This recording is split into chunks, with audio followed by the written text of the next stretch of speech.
भगवान गौतम बुद्ध का जन्म शाक्य वंश के राजा शुद्धोदन की रानी महामाया के गर्भ से लुम्बिनी में वैशाख पूर्णिमा के दिन हुआ था। शाक्य गणराज्य की राजधानी कपिलवस्तु थी।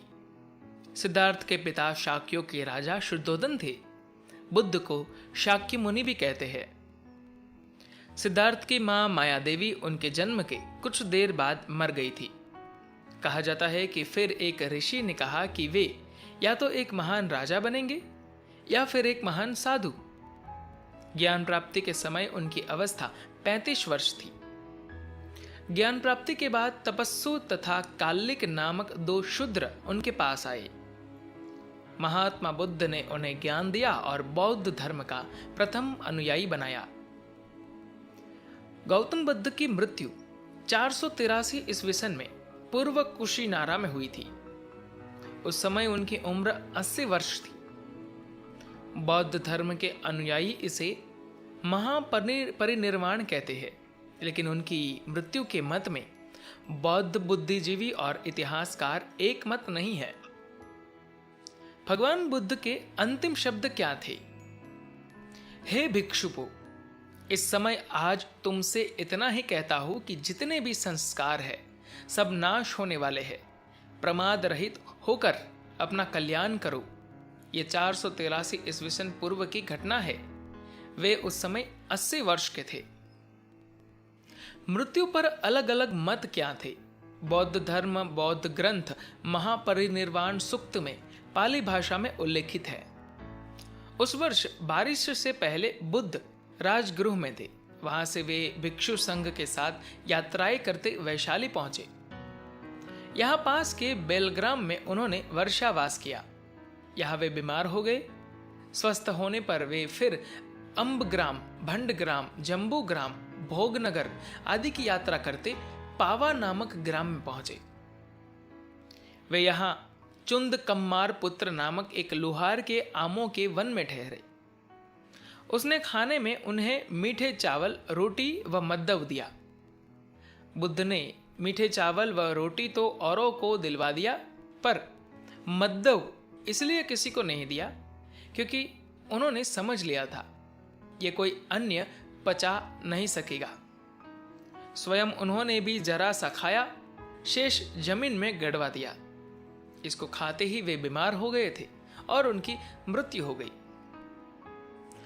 न्यू एनसाइक्लोपीडिया ब्रिटेनिका मार्कोपीडिया भाग में उल्लेखित है कि संभव है कि एक ग्रामीण व्यक्ति के घर कुछ खाने के कारण उनके पेट में दर्द शुरू हो गया। बुद्ध अपने शिष्यों के साथ कुशीमारा चल दिए। रास्ते में उन्होंने अपने शिष्य आनंद से कहा, आनंद, इस संधारी के 4 तह करके बिठाओ, मैं थक गया हूं, लेटूंगा। आनंद मेरे लिए कुकुत्था नदी से पानी ले आओ। बुद्ध ने फिर उस कुकुत्था नदी में खूब स्नान किया। उसके बाद वहीं रेत पर चीर बिछा कर लेट गए। कुछ देर आराम करने के बाद वह अब चलने लगे। रास्ते में उन्होंने हिरण्यवती नदी पार की। अंत में कुशीमारा पहुंचे।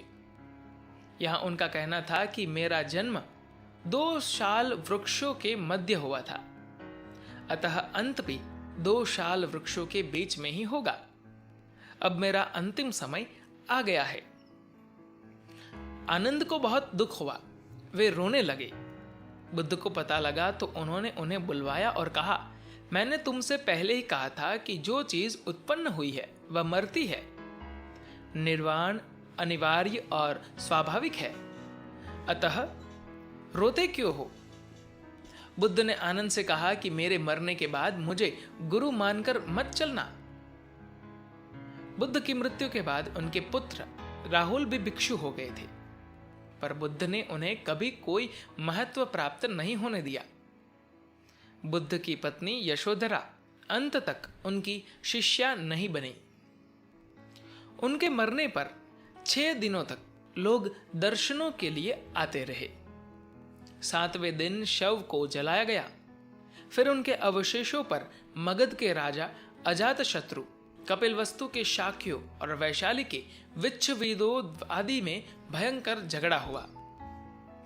जब झगड़ा शांत नहीं हुआ तो द्रोण नामक ब्राह्मण ने समझौता कराया कि अवशेष 8 भागों में बांट लिए जाए। ऐसा ही हुआ। 8 स्तूप 8 राज्यों में बनाकर अवशेष रखे गए। बताया जाता है कि बाद में अशोक ने उन्हें निकलवाकर 84,000 स्तूपों में बांट दिया था। दोस्तों, ये कहानी आपको कैसी लगी नीचे कमेंट करके जरूर बताएगा। और ऐसी ही और भी इंटरेस्टिंग हिस्टोरिकल बातों को जानने के लिए हमारे इस चैनल को सब्सक्राइब करिए और बेल आइकन दबाइए लेटेस्ट वीडियो को सबसे पहले पाने के लिए।